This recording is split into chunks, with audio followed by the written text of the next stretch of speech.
one of the challenges when you're an internal candidate is you're really well known, right? So all of the good is known about you, but all of your bad is known as well. And the person that's on the outside is a little bit like a perfect shiny object because nobody knows any of their bad. They just know they're good. And so going into this, one of the things that was really good for me, and it's what I like about being able to participate in this, but also others I've listened to, is I was reading Bob Iger, Disney's former CEO. I was reading his biography, and he walks through how when he was an internal candidate, he got advice about being very proactive and, and going through and like you go and you write down your 3 things that you're going to do for Disney. And then you go out to the board and you tell them what you're going to do.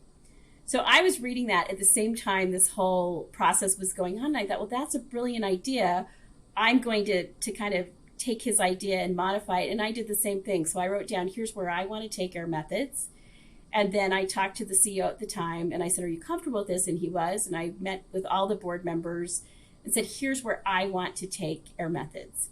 And that was like a great way of like these types of, of forums, I think, just like her story where we can share, because he had shared in a book, but it really helped me. And I think it was the clincher for getting the job. And I think when COVID came, it was, I knew all the people, I knew the customers, I knew the system. Like it was a really smooth transition into CEO. I think if it had been an outside person at that time, that would have been really, really challenging.